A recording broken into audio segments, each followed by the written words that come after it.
America மற்றும் Iran சம்பந்தப்பட்ட அதிகரித்து வரும் இராணுவ பதட்டங்களுக்கு எதிரான போப் லியோவின் கொள்கை ரீதியான நிலைப்பாட்டை பிகேஆரின் சர்வதேச விவகார பிரிவு வரவேற்றுள்ளது.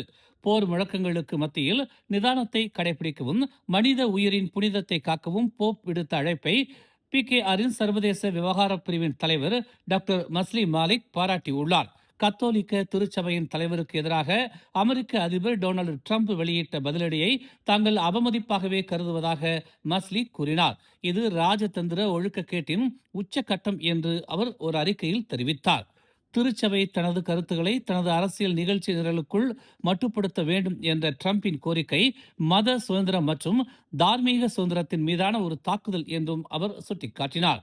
போரை நியாயப்படுத்த மதத்தை பயன்படுத்தக்கூடாது என்று திருத்தந்தை உலக சமூகத்திற்கு சரியாக நினைவூட்டி உள்ளதாக மஸ்லி மாலிக் தெரிவித்தார். டிரம்பின் எதிர்வினையானது 130 கோடி கத்தோலிக்கர்களுக்கு மட்டுமல்ல, அமைதியை மதிக்கும் மனசாட்சி உள்ள அனைத்து மக்களுக்கும் ஒரு அவமானம் என்று கூறினார். உடனடியாக பதற்றத்தை தணித்து பலதரப்பு ராஜதந்திரத்துக்கு திரும்புவதற்கான வத்திகனின் வேண்டுகோளுக்கு சர்வதேச சமூகம் ஆதரவளிக்க வேண்டும் என்றும் அவர் கேட்டுக்கொண்டார். அமெரிக்கா மற்றும் ஈரான் போரால் உலகளாவிய நிலையில் ஏற்பட்டு வரும் பொருளாதார சீரற்ற தன்மை ஒரு பக்கம் இருந்தாலும், நாட்டில் மருந்து விநியோகம் குறைந்தபட்சம் ஜூன் மாதம் இறுதி வரை சீராக இருக்கும் என்று எதிர்பார்க்கப்படுவதால் பொதுமக்கள் பீதியுடன் மருந்துகளை வாங்குவதையோ அல்லது பதுக்கி வைப்பதையோ தவிர்க்குமாறு அறிவுறுத்தப்பட்டுள்ளனர்.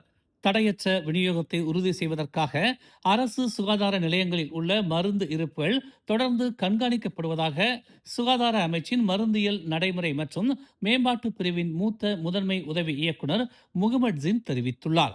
மருந்துகளுக்கு காலாவதி தேதிகள் இருப்பதாலும் அவற்றை சேமிக்க குறிப்பிட்ட நிபந்தனைகள் தேவைப்படுவதாலும் அதிகப்படியான மருந்துகளை பதுக்கி வைப்பது நடைமுறைக்கு சாத்தியமற்றது என்று அவர் எச்சரித்தார். உயர் இரத்த அழுத்தம் மற்றும் நீரிழிவு நோய் போன்ற நாள்பட்ட நோய்களால் பாதிக்கப்பட்டவர்கள் தொழில்முறை வழிகாட்டுதல் இல்லாமல் தங்களுக்கு பரிந்துரைக்கப்பட்ட மருந்துகளை மாற்றவோ அல்லது பயன்படுத்தவோ கூடாது என்று அவர் அறிவுறுத்தினார். மருந்தின் அளவை குறைப்பதன் மூலம் பணத்தை சேமிக்க முடியும் என்ற கருத்துக்கும் இடமில்லை. பரிந்துரைக்கப்பட்டபடி மருந்துகளை தொடர்ந்து எடுத்துக் கொள்ளுங்கள். உடல்நல அபாயங்களை தவிர்க்க மருத்துவ நிபுணர்களுடன் கலந்து ஆலோசித்த பின்னரே ஏதேனும் மாற்றங்கள் செய்யப்பட வேண்டும் என்று அவர் வலியுறுத்தினார். சுகாதார அமைச்சில் மருந்துகளின் நம்பகத்தன்மை மற்றும் பதிவை சரிபார்க்காமல், குறிப்பாக ஆன்லைன் தளங்கள் மூலம் கண்மூடித்தனமாக மருந்துகளை வாங்குவதற்கு எதிராக அவர் எச்சரித்தார். தேசிய மருந்து ஒழுங்குமுறை முகமையின் இணையதளம் மூலமாகவோ அல்லது சுகாதார நிபுணர்களை கலந்து ஆலோசிப்பதன் மூலமாகவோ நுகர்வோர் மருந்துகளின் நம்பகத்தன்மையை சரிபார்க்கலாம் என்று அவர் கூறினார். மருத்துவரின் பரிந்துரை சீட்டு இல்லாமல் மருந்துகளை வாங்குவது தவறான மருந்து அளவு என்ற அபாயத்தையும் கொண்டுள்ளது. இது ஆபத்தானதாக இருக்கலாம் என்றும் அவர் இன்று பெர்னாமா டிவியில் ஒளிபரப்பான அபாகபார் மலேசியா நிகழ்ச்சியில் கூறினார். அரசு ஊழியர்களை வீடுகளில் கஞ்சா வளர்க்குமாறு வேளாண் மற்றும் உணவு பாதுகாப்புத்துறை அமைச்சர் டத்துஸ்ரீ முகமது சாபு ஊக்குவித்ததாக சமூக ஊடகங்களில் பரவி வரும் ஒரு போலி படத்தை வேளாண் மற்றும் உணவு பாதுகாப்புத்துறை அமைச்சு கடுமையாக மறுத்துள்ளது. இணையத்தில் பரவலாக பகிரப்பட்டுள்ள இந்த படத்தில் இந்த நடவடிக்கை ஒரு போலியான முன்னெடுப்பின் ஒரு பகுதி என்று குறிப்பிடும் வகையில் அமைச்சருடையது என கூறப்படும் ஒரு புனையப்பட்ட மேற்கோள் இடம்பெற்றுள்ளது. இது பொதுமக்களிடையே குழப்பத்தை ஏற்படுத்தியுள்ளது. இதனை அடுத்து அமைச்சின் சார்பில் இன்று வெளியிடப்பட்ட ஒரு அறிக்கையில் இந்த கூற்றை அவதூறானது மற்றும் டிஜிட்டல் முறைகேட்டின் விளைவு என்று விவரித்ததோடு இது பொதுமக்களை தவறாக வழிநடத்தக்கூடும் என்றும் எச்சரித்துள்ளது. மேலும் இது தொடர்பாக மலேசிய தகவல் தொடர்பு மற்றும் பல்லூடக ஆணையமான MCMCயில் புகார் செய்யப்பட்டுள்ளதாகவும் தெரிவிக்கப்பட்டுள்ளது. தவறான உள்ளடக்கத்தை பகிர வேண்டாம் என்றும் துல்லியமான தகவல்களுக்கு அதிகாரப்பூர்வ வழிகளை மட்டுமே நம்புமாறும் பொதுமக்களுக்கு அமைச்சு அறிவுறுத்தியுள்ளது. மடியில் ஒரு பெண்ணை அமர வைத்துக் கொண்டு பேருந்தை ஓட்டிச் செல்லும் விரைவு பேருந்து ஓட்டுநர் திருமணமானவர் என்பதை வைரலான காணொலி ஒன்றில் காவல்துறை உறுதிப்படுத்தியுள்ளது. 36 வயதான அந்த நபர் ஜொகூரில் வசிப்பதாக நம்பப்படுவதாகவும் அதே சமயம் அந்த பெண்ணின் அடையாளம் இன்னும் உறுதி செய்யப்படவில்லை என்றும் மாவட்ட காவல்துறை தலைவர் லில்லி ராபர்ட் கூறினார். இச்சம்பவத்தில் சம்பந்தப்பட்ட ஓட்டுநருக்கும் பெண்ணுக்கும் இடையிலான உறவுமுறை குறித்து இந்த காலகட்டத்தில் காவல்துறைக்கு மேலதிக தகவல்கள் எதுவும் கிடைக்கவில்லை என்று அவர் கூறினார்.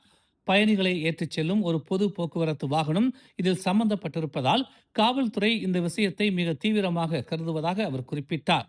விசாரணைகளுக்கு உதவுவதற்காக விரைவு பேருந்து ஓட்டுநரும் காணொளி பதிவில் இடம்பெற்றுள்ள பெண்ணும் ஜாசின் மாவட்ட காவல் தலைமையகத்தில் உள்ள போக்குவரத்து அமலாக்கம் மற்றும் புலனாய்வு துறைக்கு உடனடியாக முன்வர வேண்டும் என்றும் அவர் ஒரு அறிக்கையின் வழி கேட்டுக்கொண்டுள்ளார்.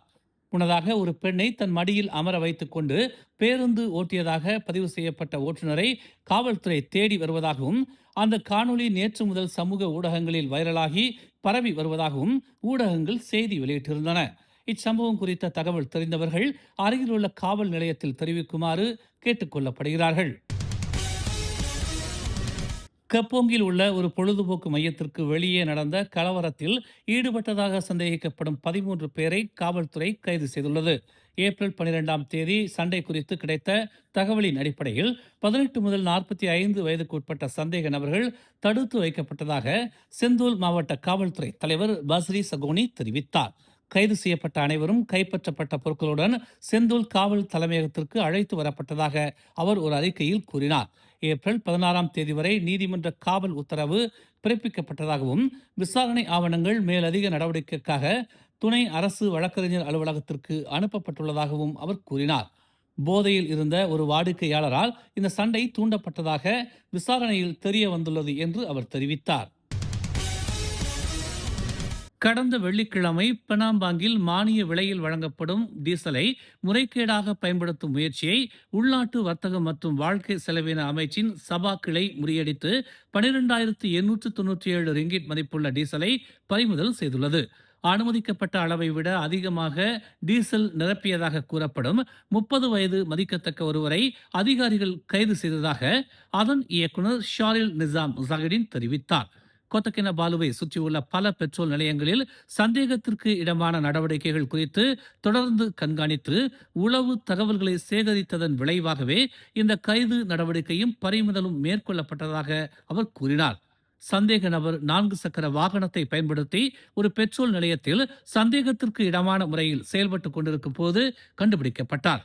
மேற்கொண்டு நடத்திய சோதனையில் சந்தேக நபர் அனுமதிக்கப்பட்ட அளவை தாண்டி ஒரு கூடுதல் தொட்டியில் டீசல் நிரப்பிக் கொண்டிருந்தது தெரிய வந்தது.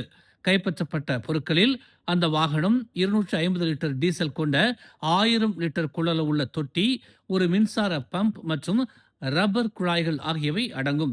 சந்தேக நபர் மற்றும் பெட்ரோல் நிலைய உரிமையாளர் மீது 1961ஆம் ஆண்டின் பொருட்கள் வழங்கல் கட்டுப்பாட்டு சட்டத்தின் கீழ் விசாரணை நடத்தப்படும் என்று ஷாரில் தெரிவித்தார். மலேசியா பிலிப்பைன்ஸுக்கு டீசலை ஏற்றுமதி செய்வதாக கூறப்படும் குற்றச்சாட்டுகளுக்கு முற்றுப்புள்ளி வைக்க வேண்டும் என்று பிரதமர் டதஸ்ரீ அன்வார் இப்ராஹிம் அழைப்பு விடுத்துள்ளார். மணிலாவிற்கு அண்மையில் அனுப்பப்பட்ட 3,29,000 பேரல்கள் டீசல் ஜொகூரின் பெங்காராங்கில் செயல்படும் வெளிநாட்டு எரிசக்தி நிறுவனமான விட்டோல் நிறுவனத்திடமிருந்து வந்ததாக அவர் கூறினார். அந்த டீசல் பெட்ரோனாஸ் நிறுவனத்திடமிருந்து வரவில்லை என்றும் பிலிப்பைன்ஸுக்கு விற்பனை செய்வதற்காக டீசலை அனுப்பும் ஒரு வெளிநாட்டு ஒப்பந்தத்தின் ஒரு பகுதியாகவே விட்டோல் நிறுவனம் உள்ளது என்றும் அன்வார் தெரிவித்தார்.